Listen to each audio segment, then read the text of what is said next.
समंदर में और ताकतवर हुआ भारत। स्कॉर्पियन सबमरीन वजीर नौसेना में शामिल। चीन और पाकिस्तान की बढ़ती चुनौती के बीच भारत ने अरब सागर में अपनी ताकत और मजबूत कर ली है। भारतीय नौसेना ने स्कॉर्पियन श्रेणी की 5वीं पनडुब्बी वजीर का दक्षिण मुंबई स्थित मजगांव गोदी में जलावतरण किया है। ये दुश्मन के रडार से बच निकलने वाली सबमरीन कई आधुनिक प्रौद्योगिकी क्षमताओं से लैस है। रक्षा राज्य मंत्री श्रीपद नाइक की पत्नी विजया ने वीडियो कॉन्फ्रेंसिंग के जरिए इसे नौसेना के हवाले कर दिया है। वजीर भारत में बन रही 6 कालवेरी श्रेणी की पनडुब्बियों का हिस्सा है। इस पनडुब्बी को फ्रांसीसी समुद्री रक्षा और ऊर्जा कंपनी DCNS ने डिजाइन किया है और भारतीय नौसेना की परियोजना 75 के तहत इनका निर्माण हो रहा है। समंदर में दुश्मन की काल है वजीर। ये पनडुब्बियां सतह पर पनडुब्बी रोधी युद्ध में कारगर होने के साथ खुफिया जानकारी जुटाने, समुद्र में बारूदी सुरंग बिछाने और इलाके में निगरानी करने में भी सक्षम है। इस पनडुब्बी का नाम हिंद महासागर की शिकारी मछली वजीर के नाम पर रखा गया है। पहली वजीर पनडुब्बी रूस से प्राप्त की गई थी, जिसे भारतीय नौसेना में 3 दिसंबर 1973 को शामिल किया गया था और 7 जून 2001 को 3 दशक की सेवा के बाद सेवा मुक्त किया गया था। वजीर पनडुब्बी भारत में बन रही 6 कालवेरी श्रेणी की पनडुब्बियों का हिस्सा है। इस पनडुब्बी को फ्रांसीसी समुद्री रक्षा और ऊर्जा कंपनी DCNS ने डिजाइन किया है और भारतीय नौसेना की परियोजना 75 के तहत इसका निर्माण हो रहा है। अधिकारी ने बताया कि ये पनडुब्बियां सतह पर पनडुब्बी रोधी युद्ध में कारगर होने के साथ खुफिया जानकारी जुटाने, समुद्र में बारूदी सुरंग बिछाने और इलाके में निगरानी करने में भी सक्षम है। इस पनडुब्बी का नाम हिंद महासागर की शिकारी मछली वजीर के नाम पर रखा गया है। पहली वजीर पनडुब्बी रूस से प्राप्त की गई थी, जिसे भारतीय नौसेना में 3 दिसंबर 1973 को शामिल किया गया था और 7 जून 2001 को 3 दशक की सेवा के बाद सेवा मुक्त किया गया था। ये पनडुब्बी टॉर्पीडो से हमला करने के साथ और ट्यूब से लॉन्च की जाने वाली पोत रोधी मिसाइलों को पानी के अंदर और सतह से छोड़ सकती हैं। पानी के भीतर दुश्मन से छिपने की क्षमता इसकी विशेषता है, जो पूरी तरह से सुरक्षित है और अन्य पनडुब्बियों के मुकाबले इनका कोई तोड़ नहीं है। इस पनडुब्बी को नौसेना की सभी तरह की जरूरतों और अभियानों को ध्यान में रखकर बनाया गया है। वजीर के जलावतरण से भारत की पनडुब्बी निर्माण करने वाले देशों में पैठ और मजबूत हुई है। साथ ही ये सरकार की मेक इन इंडिया और आत्मनिर्भर भारत के अभियान को प्रोत्साहित करता है। प्रोजेक्ट 75 के तहत निर्मित 2 पनडुब्बियां कालवेरी और खंडेरी को भारतीय नौसेना में शामिल कर लिया गया है। तीसरी पनडुब्बी करंज समुद्री परीक्षण के आखिरी दौर में है, जबकि चौथी स्कॉर्पियन पनडुब्बी वेला ने समुद्री परीक्षण की शुरुआत कर दी है।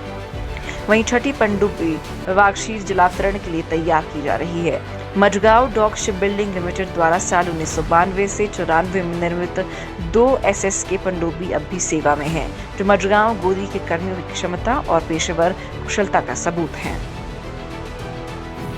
स्टील्थ सबमरीन से लैस होगी भारतीय नौसेना। दोस्तों, चीन के साथ चल रहे विवाद के बीच भारत जमीनी सेना के साथ साथ समंदर में अपनी बादशाहत को कायम करने में लगा है। मोदी सरकार नौसेना को स्टील्थ सबमरीन से लैस करने की तैयारी में है। करीब 42,000 करोड़ रुपए के प्रोजेक्ट में 6 स्टील्थ सबमरीन बनाने की योजना है। ये ऐसी सबमरीन होती है जो रडार की पकड़ में नहीं आती।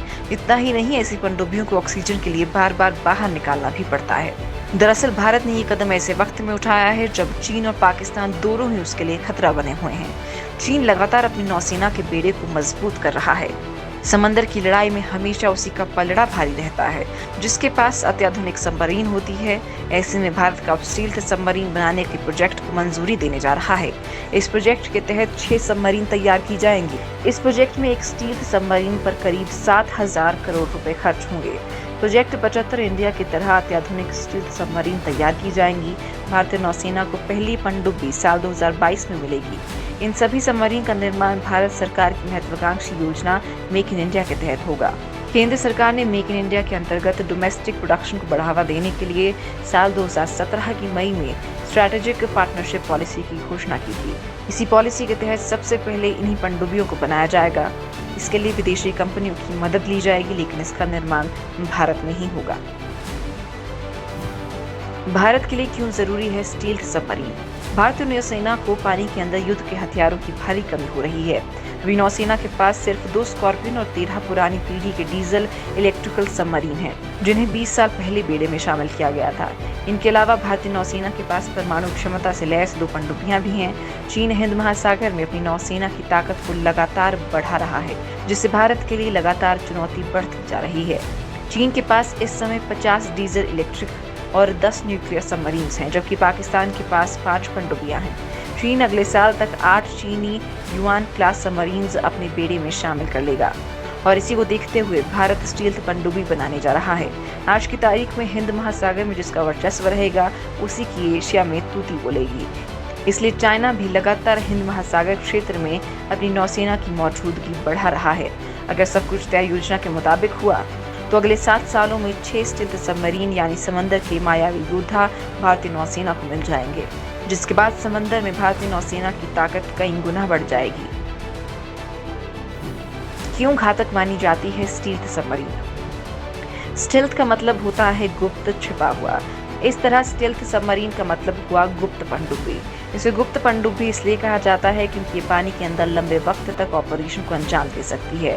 खासकर परमाणु क्षमता से युक्त सबमरीन में पानी के अंदर टिके रहने की क्षमता अधिक होती है। न्यूक्लियर रिएक्टर के कारण इन पनडुब्बियों को पानी के अंदर तेज रफ्तार से लंबी दूरी तक अभियानों के अंजाम देने में मदद मिलती है। न्यूक्लियर रिएक्टर पनडुब्बी को ईंधन मुहैया करवाते रहते हैं, इसलिए अभियान की दूरी या समय सीमा की चिंता नहीं रहती है। स्टील्थ सबमरीन लंबे समय और दूरी तक जाकर युद्धक अभियानों को अंजाम दे सकती है। स्टील्थ सबमरीन में अगर एयर इंडिपेंडेंट प्रपल्शन सिस्टम हो तो ये और भी घातक हो जाती है। दरअसल किसी भी पनडुब्बी को ऑक्सीजन लेने के लिए कुछ दिनों बाद समंदर से ऊपर उठना पड़ता है, जिससे दुश्मनों की नजर में आने का खतरा बना रहता है। लेकिन अत्याधुनिक एयर इंडिपेंडेंट प्रोपल्शन सिस्टम की मदद से बनने वाली पनडुब्बियों को ऑक्सीजन के लिए बार बार समंदर की सतह पर नहीं आना पड़ता है, यानी पनडुब्बियां महीनों तक समंदर में छिपी रह सकती हैं। भारतीय नौसेना के बेड़े में शामिल कई पनडुब्बियों को अपनी बैटरियां चार्ज करने के लिए हवा की जरूरत पड़ती है। ऐसे में पनडुब्बियों को बैटरी चार्ज करने के लिए एक तय सीमा के बाद समंदर से बाहर निकलना पड़ता है, ठीक उसी तरह जैसे मछली या डॉल्फिन को पानी से बाहर मुंह निकालना पड़ता है। लेकिन अत्याधुनिक एयर इंडिपेंडेंट प्रोपल्शन तकनीक से लैस पनडुब्बियों को महीनों तक अपनी बैटरी चार्ज करने के लिए बाहर नहीं आना पड़ेगा। इस अत्याधुनिक तकनीक के जरिए बैटरियां खुद ब खुद चार्ज होती रहेंगी। प्रोजेक्ट 75I के तहत तैयार होने वाली पनडुब्बियों में भी यही सिस्टम लगाया जाना तय माना जा रहा है। इतना ही नहीं, इनमें लैंड अटैक क्रूज मिसाइलें भी फिट की जाएंगी, जो इन पनडुब्बियों को और घातक बना देंगी।